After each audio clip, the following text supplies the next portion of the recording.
तो सचिन पायलट का अनशन खत्म हो गया है, जिसके बाद वो मीडिया से मुखातिब हुए। इस दौरान उन्होंने कहा कि करप्शन पर हमारी जीरो टॉलरेंस की पॉलिसी है। मैंने इसे लेकर मुख्यमंत्री अशोक गहलोत को पत्र भी लिखे हैं और अमूमन मेरे लिखे गए पत्रों का जवाब आ जाता था, लेकिन इन दोनों पत्रों पर कोई जवाब नहीं आया। इसी के साथ विपक्षी सरकार पर तंज कसते हुए कहा कि जहां जहां बीजेपी की सरकार है वहां उनके भ्रष्टाचार को उजागर किया है। इसी के साथ आगे कहा कि राजस्थान में भी भाजपा सरकार के भ्रष्टाचार का ही मामला है।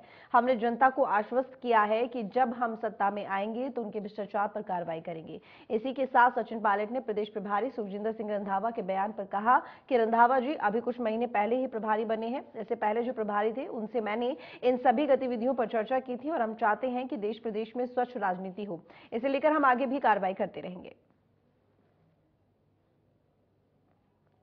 सरकार थी, उस सरकार में तमाम जो भ्रष्टाचार हुआ, करप्शन हुआ, उसके विरोध में आज एक दिन का मैंने अनशन रखा था और इस मुद्दे को मैं बहुत लंबे समय से उठा रहा था। ये वही मुद्दा है जिसको लेकर राहुल गांधी जी ने संसद के अंदर, संसद के बाहर अपनी आवाज को रखा। कांग्रेस ने, तमाम विपक्षी दलों ने जेपीसी की मांग रखी, क्योंकि भाजपा शासन में जो व्यापक करप्शन हुआ, भ्रष्टाचार हुआ और हो रहा है, उसके विरोध में अपनी आवाज को हम लोग रखना चाहते हैं। वसुंधरा जी के कार्यकाल में जब हम लोग कांग्रेस में विपक्ष में थे तो हम सब लोगों ने बहुत सारे स्कैंडल्स और करप्शन के मामलों को उजागर किया था, प्रमाण के सहित। और हम लोगों ने जनता से ये वादा किया था कि जब सरकार में हम लोग आएंगे तब वसुंधरा जी और भाजपा के शासन में तमाम जो गड़बड़ घोटाले हुए, जिसका विवरण मैं बहुत पहले देख चुका हूं।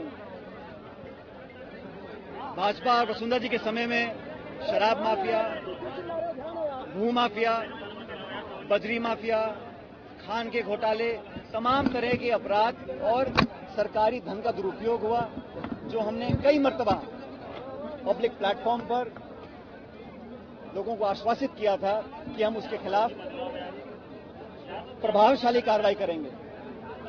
करप्शन के खिलाफ हमारी जीरो टॉलरेंस की पॉलिसी है और मैं चाहता था कि सरकार में रहते हुए, कांग्रेस की सरकार में, इस पर कार्रवाई हो, पारदर्शी कार्रवाई हो।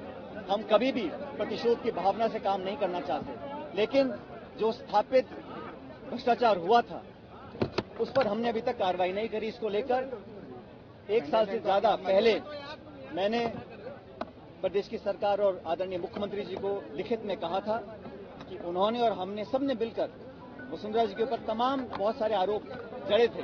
अब जब चुनाव में 6-7 महीने रह गए हैं, जनता के बीच दोबारा हमको जाना है, इसलिए मैं चाहता था कि इस पर हम कार्रवाई करें। पत्र लिखने के बाद, 2-2 बार याद दिलाने के बाद भी जब कार्रवाई नहीं हुई तो मैंने कई पत्र लिखे मुख्यमंत्री जी को। आमतौर पर जवाब आ जाता था, लेकिन इन 2 पत्रों का जवाब नहीं आया।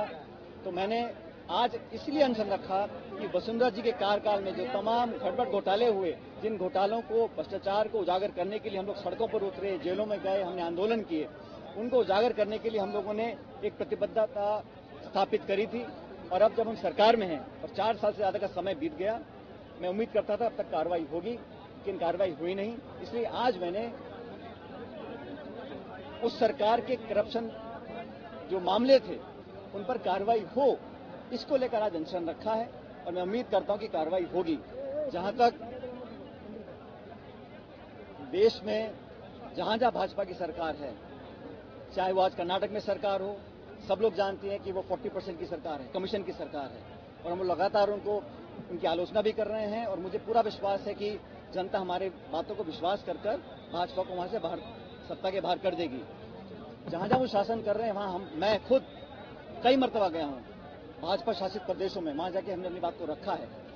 और जब चाहे हिमाचल हो, चाहे उत्तर प्रदेश हो, चाहे गुजरात हो, जहां भी हम गए हैं, हमने भाजपा के करप्शन को, स्कैंडल्स को उजागर करने का काम किया है।